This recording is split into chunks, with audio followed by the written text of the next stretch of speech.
speaking of talking to the boss, earlier today, Payne and Pendergast, 6 a.m. to 10 a.m. right here every weekday on Sports Radio 610.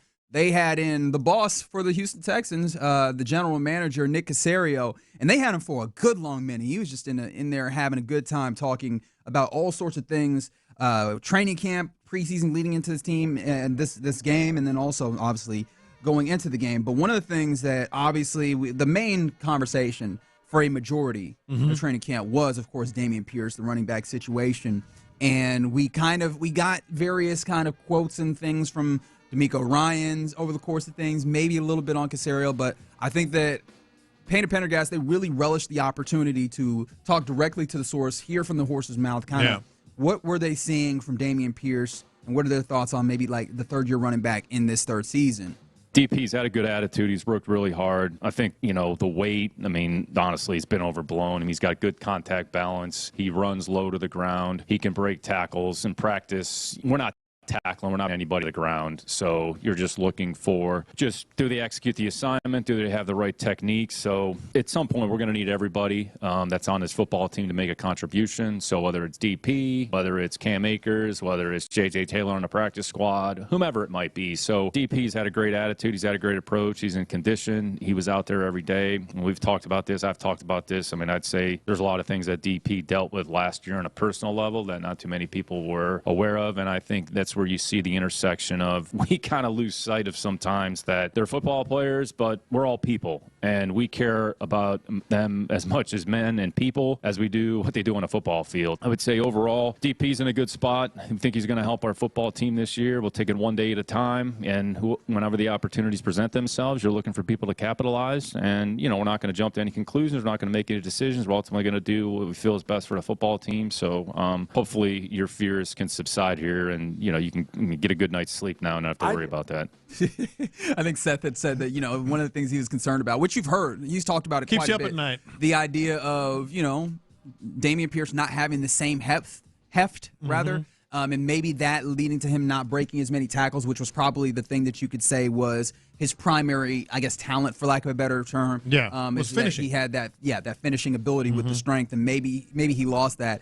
Obviously, Caserio saying, hey, put that to eat, rest in your mind. But within that cut, I thought he gave us a little better insight into the organization's thought process on Dameon Pierce. What did you hear from it?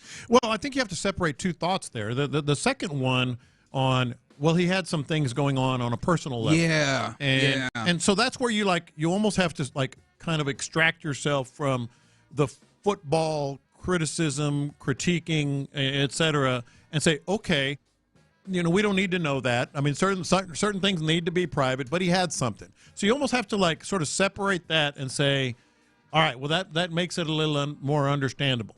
Once you do separate that and you kind of understand that it is a little more understandable, ultimately it still comes down to what happens on the field. And he actually said that at the end. He goes, we'll see how it plays out. But if you can say, okay, I get it. If there was something else, we don't know. We don't want to know, whatever. But at the same time, this is the football business, and it's one of those things where you and I've said this a few times. You have to watch what they do, not what they say. Sure. It's what he's saying is, we feel good. They don't tackle him all the way. You don't go all the way to the ground during preseason, other than the games. We feel good about him, et cetera, et cetera. Okay, that's what you're saying, but what you're doing is he going to be on the field? As one of the top two running backs when it's cutting time. Well, that's what we have to see. And along those lines, I think that he spoke to a little bit of that in the middle of that cut, where he brought up a man who you said that I'm kind of looking like today, as I have taken down the twist and I have the hair kind of out. Figgy, do you think I look a little bit like what Cam Akers has been working recently? That's the same hairstyle, yeah. Okay, very good. So Cam Akers comes up in the course of that, as does British Brooks, as does J.J. Taylor. Because, and I thought this was something that we've talked about, but hearing that explicitly, the idea of, hey, man, everybody's going to factor in, which in some ways is a cliche. A football cliche is we need all of the guys, right? Everybody is going to factor in. But in this running back room, I think that what that translates to, and correct me if you think I'm wrong here, and I guess, Nick, if you're listening, let us know if I'm interpreting this correctly. I want to talk to your boss. Right? Let me know if I'm wilding here. Is that, hey, man, it's going to be a lot more situational on when running backs are utilized as opposed to just RB1 and you go down the depth chart. Who's RB2, now you're in, and who's RB3 and now you're in is going to be more who is better suited to be used in these certain situations, which may possibly put Dameon Pierce as big back, as I know some people have talked about, big back situations where you need to, have that thumping, you need that finishing. Okay, Dameon Pierce gets out here, although I still want to see if he's capable of doing that, because in order to thump, you got to make sure you hit the right place in the blocking scheme and hit that gap hard. But other than that, right, like I do think that, hey, if you're in certain situations where you need some of that speed and the ability, maybe not speed isn't the right word particularly, but some of that ability to cut back and those types of things, then it's Cam Akers in that situation. Or in another situation, maybe it's British Brooks. And so I do think that it felt like he was speaking to that a little bit in that particular answer. No, I totally agree. But it come down to, they're in Indianapolis, then they come back with the Bears, and then they come, they play Minnesota, and if Dameon Pierce is not an integral part of the ground game or some type of way on the offense, then what they're doing doesn't match what they're saying, and so that's why if he comes in and he starts playing and he's the number 2 back and he finishes runs and we're seeing a little bit of hint of what he was in 2022. Well, then I'm buying what Nick is selling there. But to say we feel good, it's not the same. You can't really judge. Okay, if that's the case, then we should see on the field, some semblance of the Dameon Pierce that we thought we saw. I think the good thing is they do have a backup plan in Cam Akers if it don't work out right. Oh, no, absolutely. Because I felt like whatever situation Dameon Pierce went through, I felt like if that wasn't the case, he probably would have been cut or traded.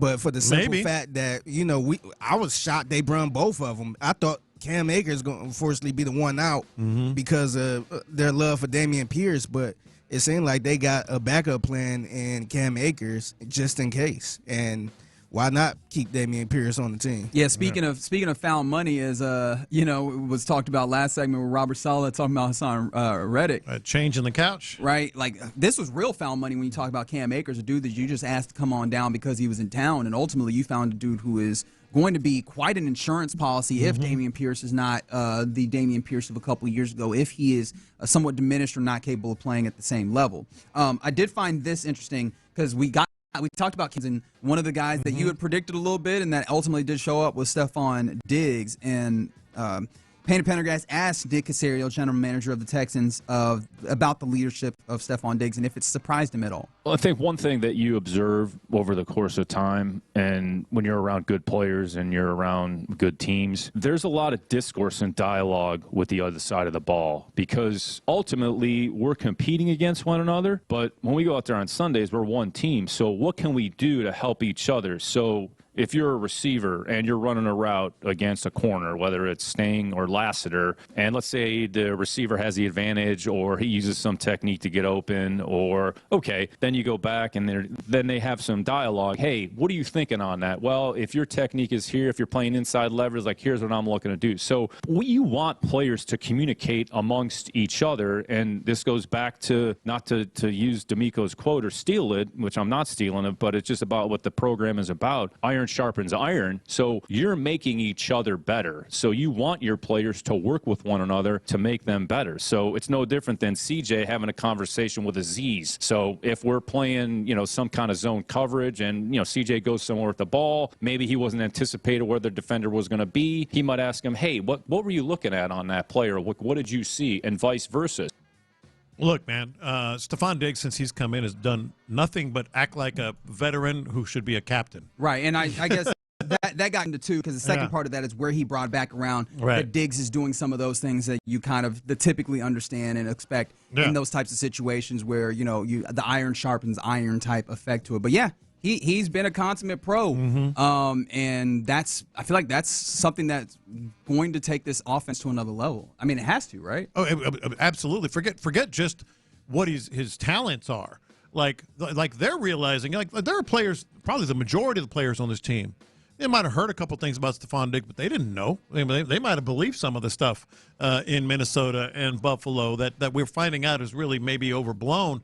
So now they got Stephon Diggs every day, and now they know what he is. And yeah, it's not just what he's going to do on the field; it's what he just talked about there. Now, another big topic, as I think we're going to have to circle back around to Nick Caserio talking about the Colts itself, because that's a whole another level of it itself. But he talked about another dude who was, I guess he wasn't talked about a lot because very quickly we found out, oh, this is different, and that's Kamari Lassiter, right? Yeah. Came in kind of expecting him to be one thing, and he very quickly ascended to being the other corner opposite Stingley. They asked Nick Caserio, Payne Pendergast did, about rookie cornerback Kamari Lassiter. When we got started there in May or whenever we started working with the team, he started inside the formation there a little bit. Kamari was going to get some reps on the perimeter, so then we popped him outside, and then that kind of coincided with JP moving down to nickel as well. And as we worked through it, the more time that we spent, the more comfortable that we felt with, I would say, those two particular players in their particular spots. Kamari, very mature, very competitive, very tough player. From the day he walked in the door, he's been the same player that we thought he was, or had we potentially thought he would be. But he's worked really hard. He just shows up. Another player doesn't say a lot, just shows up, just does his job. He wants to compete. He's not afraid, understanding that there's going to be challenges that those players on the perimeter of a formation face, because at times there's not a lot of help out there. So you're going to win some, you're going to lose some. Your ability to bounce back from a bad play or negative play, to put it behind you quickly, those are qualities that you're looking for in any player, specifically a corner. And I would say, we're excited about the opportunities that Kamari potentially has in front of him, and we think he can help our football team, which is why we drafted him when we did. This was the most interesting one of all to me. Okay. And let me explain why. That's interesting because there's more stuff. No, I know. There's a lot of good stuff. Yeah, for sure. But let me explain why. When they drafted Kamari Lassiter, Figgy, we were talking about it right here on this show. We thought maybe, okay, he's going to be a nickel. He's going to be an inside guy. Yeah. He just kind of said, we started him out there. Yeah. We started him inside. And then they realized, whoa, this dude is an outside corner, and moved him out. So this is interesting to me. Would Jalen Petrie have been the nickel? If you know what I'm saying? I always think about if that, they man. thought, if Kamari Lassiter was what they thought he was, we're going to start him out at the nickel. Well, where would Jalen Petrie be today? And the crazy thing is, we'll be talking about maybe Kalen Bullock. I mean, will he be coming off the bench or second string? Yeah. Or, it's a lot. It's interesting. Just that one player kind of because Kamari Lassiter is so good, and they realized that quickly, and they put him at the outside corner. Maybe that opened the door for Petrie. Yeah, because I was gonna say that maybe that would have just pushed Kamari into a more of a backup role, but that's a first round pick, man. Yeah. Typically, and I understand it doesn't. Second. My apologies, but typically, with the way that these things go, your high value draft picks, first, second round picks, you're expecting to be starters or big contributors in year one. Just made me think a little bit. But yeah, because they brought in Okudah. They did, and C.J. Henderson as well. So you can easily argue they were thinking, okay, Okudah and/or Henderson's going to battle for the outside. We got Lassiter on the inside. We can ease him into the second CB role. Yeah, something like that. So it's interesting how Petrie kind of landed there.